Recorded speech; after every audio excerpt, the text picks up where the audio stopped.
সবথেকে সহজ মজার কোনো ডেজার্ট রেসিপি খেতে চাইলে আজকের রেসিপিটা তৈরি করে দেখতে পারো। আসসালামু আলাইকুম বন্ধুরা, সকলকে ওয়েলকাম জানাচ্ছি আমার চ্যানেলে। কোনো রকম আটা, ময়দা, সুজি, চাউলের গুঁড়ো ছাড়াই তৈরি করে নিয়েছি আজকের এই মজার রেসিপিটা। খেতে অসাধারণ। তাহলে চলো দেখে নিই। শুরুতে নিয়ে নিচ্ছি 1 কাপ চাউল। এখানে আমি পোলোয়ার চাউল নিয়েছি। এখন পরিমাণ মতো পানি দিয়ে ভালো করে কষলে চাউল ধুয়ে নিব। কয়েকবার পানি পাল্টিয়ে চাউল ভালো করে ধুয়ে নিয়েছি, আর সেই সাথে পানিও ঝরিয়ে নিয়েছি। একটা থালায় নিয়ে নিচ্ছি শুকানোর জন্য। এটা কিন্তু 1 ঘন্টার মতো শুকিয়ে নিলে হয়ে যাবে রোদে। তবে তোমরা চাইলে কিন্তু ফ্যানের নিচে দিয়েও শুকাতে পারো। প্রায় 1 ঘন্টা পরে দেখো চাউল কিন্তু শুকিয়ে গেছে, একেবারে ঝরঝরে হয়ে গেছে। এখন মিক্সার গ্রাইন্ডারে নিয়ে নিচ্ছি ব্লেন্ড করার জন্য। একেবারে কিন্তু পাউডার করে নিব না, সুজির মতো ওরকম দানা দানা করে নিব। দেখো একেবারে কিন্তু সুজির মতো তৈরি হয়ে গেছে।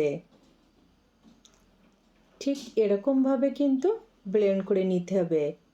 প্যানে নিয়ে নিচ্ছি 2টি টেবিল চামচ ঘি, 2টি এলাচ। অবশ্যই এলাচের মুখটা ফাটিয়ে দিতে হবে। এখন ভেজে নিব, এই জন্য প্যানে নিয়ে নিচ্ছি। চুলার আঁচটা মিডিয়াম টু লোতে রেখে সব মিলিয়ে 3 থেকে 4 মিনিট ভেজে নিব। আর হ্যাঁ বন্ধুরা, এটা কিন্তু ভেজে একেবারে কালারফুল করা যাবে না। জাস্ট এরকম করে ভাজলে দেখবে এর যে আলাদা একটা কাঁচা ভাব আছে সেটা কিন্তু আর থাকবে না, আর খুবই সুন্দর একটা ফ্লেভার বের হবে। এই জন্য একটা নির্দিষ্ট টাইম ভেজে নিতে হবে। এখানে আমি সব মিলিয়ে 4 মিনিট মতো ভেজে নিয়েছি। এখন কিন্তু একেবারে ঝরঝরে হয়ে গেছে, আর হালকা কালারটা চেঞ্জ হয়ে এসেছে।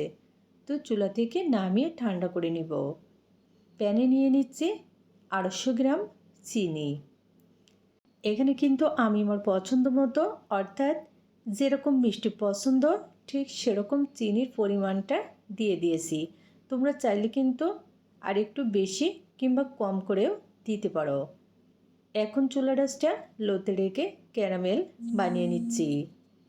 আর হ্যাঁ, ক্যারামেল তৈরির সময় কিন্তু অবশ্যই চুলার আঁচটা লো ফ্লেমে রাখতে হবে, আর এরকম একটু নাড়তে ছাড়তে হবে যেন প্যানে কোনো রকম লেগে না যায়। কারণ যদি লো ফ্লেমে রাখা হয় তাহলে কিন্তু ক্যারামেলের রঙটা এরকম সুন্দর আসবে, আর কোনো রকম তিতে কিংবা স্বাদ নষ্ট হবে না। এর জন্য লো আঁচে একটু সময় নিয়ে এই ক্যারামেলটা তৈরি করতে হবে। দেখো ক্যারামেলটাও কিন্তু আমার এখন রেডি।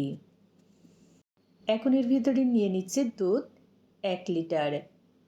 ক্যারামেল কিন্তু এরকম গরম থাকতে অবস্থায় দুধটুকু দিতে হবে। নিয়ে নিচ্ছে দারুচিনি 2 টুকরো।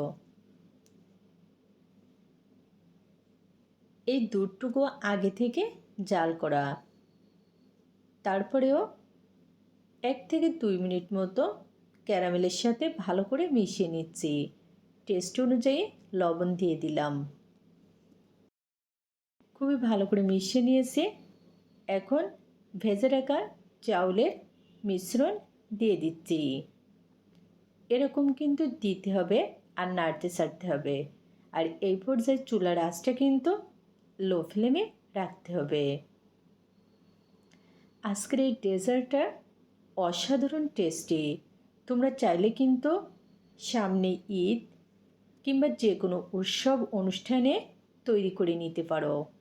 খেতে অসাধারণ হবে। দিয়ে দিলাম 1/2 কাপ পরিমাণ নারকেল কুড়ানো। তবে এটা অপশনাল, যদি ঘরে থাকে দিবে, না থাকলে স্কিপ করতে পারো। 1 টেবিল চামচ গুঁড়ো দুধ দিয়ে দিচ্ছি, তাহলে ডেজার্টটা আরও বেশি টেস্টি হবে। আর গুঁড়ো দুধটা কিন্তু এভাবে ছিটিয়ে দিবে, কোনো রকম পানি কিংবা দুধের সাথে মিশিয়ে না দিয়ে এরকম করে দিলে কিন্তু একটু দানা দানা থাকবে বা গোটা পাকিয়ে যাবে, সেটাই খেতে আরও বেশি ভালো হবে।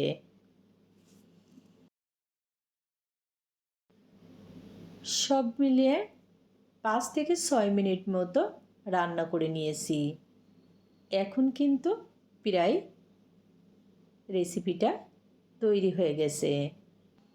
এখন ঝটপট এই গরম অবস্থায় একটা প্লেটে নামিয়ে নিচ্ছি। প্লেটে নামিয়ে নিয়ে এরকম একটু সমান করে নিব, যেন সব জায়গাতে ঠিকঠাক হয়।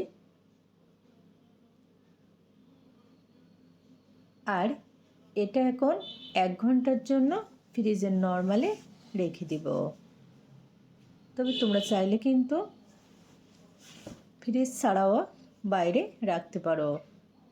দেখো ঠিক 1 ঘন্টা পরে এখন কিন্তু একেবারে ডেজার্টটা রেডি।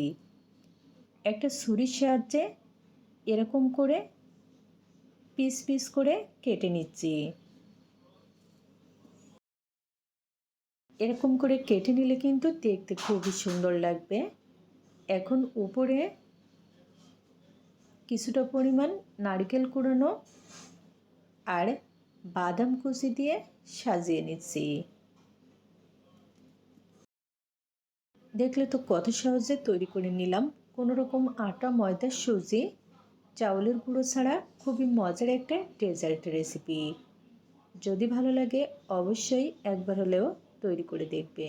আজকে আর নয়, অন্য কোনো দিন দেখা হবে মজার কোনো রেসিপি নিয়ে। খোদা হাফেজ।